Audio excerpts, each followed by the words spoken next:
कुछ क्वेश्चन ये है बेटा आज के कॉन्सेप्ट में डिफरेंट इंटीग्रेशन के, इंटीग्रेशन बाय सब्स्टिट्यूशन में। तो जैसे सेकंड क्वेश्चन है sine x plus cos x upon root over sine 2x into d x. ये क्वेश्चन बढ़िया क्वेश्चन है और लोगों को कम समझ में आता है कि इस क्वेश्चन को कैसे किया जाए। तो इस तरह के कुछ क्वेश्चन में लिख रखे हैं, ये क्वेश्चन डिस्कशन करेंगे हम। और देखो इस तरह के सब्स्टिट्यूशन मेथड से किस तरह से क्वेश्चन को उनको लगाना चाहिए। तो पहला दूसरा क्वेश्चन उठाया है हमने, जल्दी देखो ये क्वेश्चन अभी लिख देगी है ना। बस पहले सेकंड क्वेश्चन बताया जा रहा है लास्ट में। Integration of sine x plus cos x upon root over sine 2x। आपने क्या किया, अलग अलग डिवाइड मार दिया। Sine x upon root over sine x into cos x into d x plus integration of cos x upon root over sine x into cos x into d x. पहले तो हमने ये अलग अलग डिवाइड कर दिया। अब हम इसको चेक करते हैं कि इसको क्या लिख सकते हैं। जल्दी ना 1/√2 1/√2 पूरे में कॉमन है। 1/√2 बाहर कर दिया, इंटीग्रेशन ऑफ किया sine x upon sine x को लिख दो sine x to the whole power 1/, into cos x to the power 1/, into dx plus x similarly यहां पे भी करेंगे। Integration of cos x whole upon sine x to the power 1/2 into cos x to the power 1/, ये root को हम 1/2 power देंगे। अब जरा साइन और कॉस के टर्म को समराइज करते हैं। समराइज करो तो क्या आएगा, 1/2 साइन, ये हाफ पावर ऊपर जाएगी, यानी आप साइन एक्स को लिख सकते हो root sine x into root sine x. Any doubt? Clear? तो यहां पर ये पावर हमारी एक कैंसिल, और ये हमारे पास बनके क्या आ जाएगा, इसको जरा चेक करना। उसके बाद यहां पे देखते हैं कॉस एक्स को लिख सकते हैं रूट कॉस एक्स, ये दोनों रूट वाले केस। आपके पास क्वेश्चन बन गया root sine x upon cos x, दोनों रूट में है तो ऐसे ही कर दो, और इसको भी ऐसे ही कर दो, रूट में कर दो। तो एक आ जाएगा tan x, एक आ जाएगा cot x cos x upon. Question ये बड़ा है, इसको थोड़ा ध्यान देना। एक ही इंटीग्रेशन लगा दिया और ये हमने ठीक है। अब इस क्वेश्चन को आप रूट कॉट एक्स को 1/√10 x में भी हम कन्वर्ट कर सकते हैं, और यहाँ 10x + 1 करके स्टार्ट। लेकिन मेथड के हिसाब से अगर हम चले तो थोड़ा सा आपको यहाँ मैनिपुलेशन करना पड़ेगा। क्या आप लेट किया रूट ओवर 10x बराबर क्या आएगा, ये जो है स्क्वायर बोथ साइड थी, और ये आपके पास आ गया 10x बराबर t², differential both side, sec² x dx बराबर 2t dt, ये इसका डिफरेंशिएशन है। अब आप ये देखो कि ये वैल्यू हमको सब्स्टिट्यूट करनी है। यहाँ पे कैसे सब्स्टिट्यूट होगी, पूरा ध्यान से बताइए। यहाँ पर dx की वैल्यू आप पहले नोट कर क्या आई, dx बराबर 2t dt upon sec²। Clear है? इसके बाद इस वैल्यू को आप उठाओ और इस वैल्यू को पूरा सब्स्टिट्यूट कर दो क्वेश्चन के अंदर क्या बन रहा है। जब एक हो देखो, हमें यहाँ रूट 10x हमने मान लिया t, तो डेफिनेटली जो रूट कॉट एक्स की वैल्यू आएगी वो 1/t आएगी बराबर। ये पूरी वैल्यू हमको सब्स्टिट्यूट करनी है, तो ये पार्ट आप पहले कॉपी कर लो, उसके बाद हम आगे ये इरेज करना पड़ेगा। हाँ, तो ये आप पूरी वैल्यू आपको क्या करनी है बेटा, ये dx की पूरी वैल्यू क्वेश्चन में सब्स्टिट्यूट कर लो और पूरा क्वेश्चन t के टर्म में कन्वर्ट करना है। वेरी इंपॉर्टेंट है, सीबीएसई में 4 मार्क्स का आता है और यूपी बोर्ड में 5 मार्क्स आता है और आईसीएसई में भी 4 मार्क्स का ये क्वेश्चन आता है। बड़ा इंपॉर्टेंट है, कई बच्चे नहीं कर पाते हैं, इसे ध्यान से एक एक स्टेप को ध्यान दें। अब सब यूज करते हैं, थोड़ा ऊपर हटा देते हैं क्वेश्चन।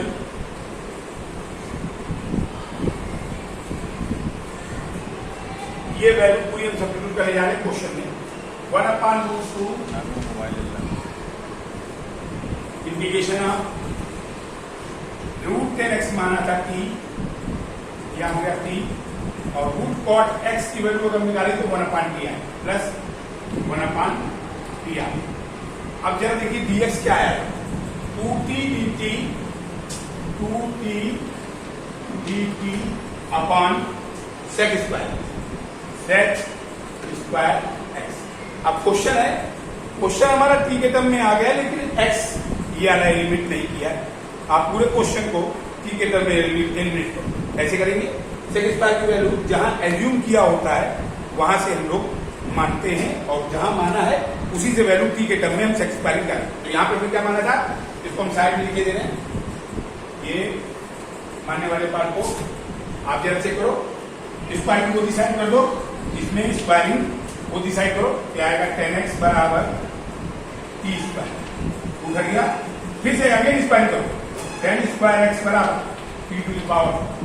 अब 10 स्क्वायर को हम जानते हैं सेक स्क्वायर x माइनस 1 होता है, 1 प्लस 10 स्क्वायर x बराबर सेक स्क्वायर, यानी 10 स्क्वायर बराबर सेक स्क्वायर x माइनस 1, यानी सेक स्क्वायर x की वैल्यू आई t to the power 4 plus ये वैल्यू, ठीक है। अभी जरा देखो इसकी वैल्यू यहां सब्स्टिट्यूट करते हैं और यहां आगे वाले क्वेश्चन को एलसीएम लेके क्या आता है 1/2 और ये आ जाएगा एलसीएम लेके t square plus 1/t into sec 2t upon sec square की वैल्यू डालते हैं t to the power 4 plus 1। क्या अभी क्या दिख रहा है, t से t कैंसिल हो गया और ये आपके पास 2 बाहर ले लो, आप 2 बाहर ले लो, 2/√2 integration of t square plus 1/t to the power 4 plus 1 into t की। जरा देखो ये क्वेश्चन आपने एक अलग से हमने लिख रखा है, ये डायरेक्ट क्वेश्चन है और इस क्वेश्चन में देखो ये पार्ट हमारा बन गया, यानी ये दोनों क्वेश्चन में अंतर ये था, ये सिंप्लीफाई फॉर्म दिया हुआ है और ये सिंप्लीफाई नहीं था। अब इसके बाद आगे का पार्ट क्या करते हैं इसको समझने की कोशिश करना, ये लेंदी मेथड है थोड़ा, लेकिन आपको करना वैसे ही पड़ेगा, तो बाकी सब कोई मेथड इसमें अप्लाई नहीं है, ठीक है ना। अब इस पार्ट को हम कैसे करते हैं, जैसे करना, ये आपने कॉपी कर लिया होगा, इसको ऊपर वाला कॉपी कर लो, इसके बाद आगे कंटिन्यू करते हैं। तो अब इसके बाद नेक्स्ट स्टेप हमको क्या करना है, नेक्स्ट ये तो आपने कॉपी कर लिया होगा, इस तरह से ये वैल्यू थोड़ा स्पेस कम है इसलिए हम इरेज करके कंटिन्यू करना है, आपको नोट करते जाना। ये पोर्शन आपके पास आ गया,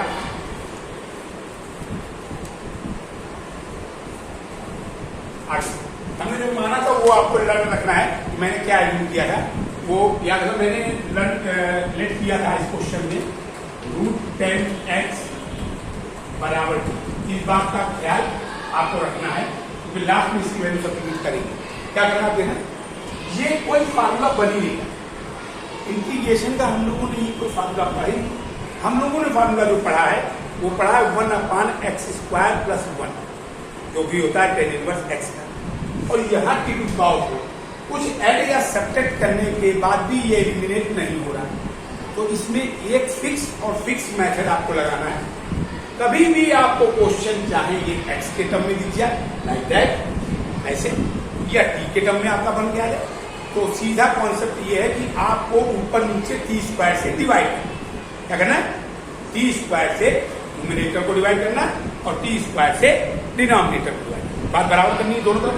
क्या आ जाएगा, ये तो यहाँ पे √2 इसको काट देना, √2 को नीचे यानी √2 आ गया, और ये t square plus 1 upon t square, नीचे t to power 4 plus 1 upon t square. तो आपके पास क्वेश्चन नीचे क्या आ जाएगा, ये बन के आ गया √2 इंटीग्रेशन आप अलग अलग डिवाइड कर दो, t square upon t square 1 plus 1 upon t square whole upon t square से t स्क्वायर एक पावर में जाएगी t टू पावर 2 और प्लस 1 अपॉन ये। अब यहां तक आप बनाने के बाद अब आप देखो ये किसी चीज का होल स्क्वायर नहीं बना, तो अब आपको थोड़ा सा काम करना है परफेक्ट स्क्वायर। किस पे करना है? Perfect square. परफेक्ट स्क्वायर बनाने का तरीका क्या होता है? ए स्क्वायर ये है, बी स्क्वायर 1/t स्क्वायर के टर्म में, प्लस 2ab टर्म नहीं, यानी आपके पास अगर ये a था, ये b था, तो 2ab क्या था?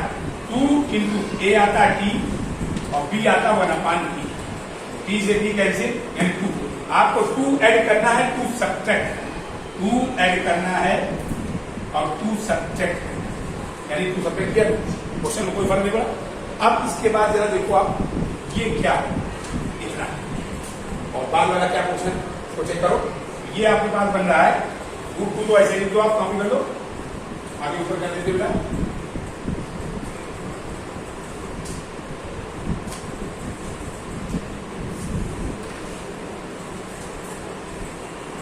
ये आपके पास आया इंटीग्रेशन √2 इंटीग्रेशन ऑफ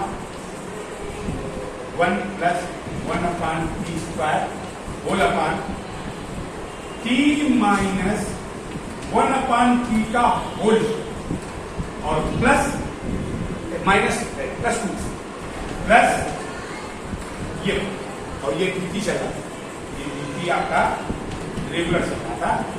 यहां तक क्लियर हो बच्चों? अब इसके बाद जरा चेक करना, ये आखिर हमने बनाया था। यहां पे भी एक मेथड है, आपको हमेशा याद रखना है, जब भी कभी भी ऊपर प्लस हो तो नीचे माइनस का होल स्क्वायर बनाना, और ऊपर अगर माइनस हो तो नीचे प्लस का होल स्क्वायर बनाना। ये इसलिए ऐसा जरूरी होता है कि अब हम एज्यूम करेंगे, लेट दोबारा से करेंगे, लेट t - 1/t बराबर u आप डिफरेंशिएट करिए, t का डिफरेंशिएशन 1 होगा विद रिस्पेक्ट टू t, और 1/t का जो आएगा t की पावर -1 ऊपर आ जाएगी, -1 आगे आके +1 हो जाएगा, और t की पावर में 1 2 घट जाएगा, और ये आ जाएगा du/t। यानी ये क्वेश्चन बन के आ गया 1 + 1/t स्क्वायर इंटू dt बराबर। अब देखिए क्वेश्चन में ऊपर आई ये चीज आपको दिख रही, ये दिखा ये, और ये बन गया u स्क्वायर। क्या बन जाएगा? u, आपने u माना तो u स्क्वायर + 2 बन जाएगा। तो आप वैल्यू की सब्स्टिट्यूट वैल्यू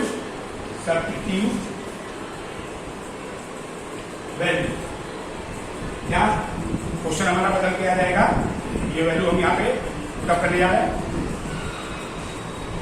√2, और ये आपने इसकी वैल्यू आई आपकी पूरी du, न्यूमरेटर होगा du और डिनोमिनेटर होगा u स्क्वायर + 2।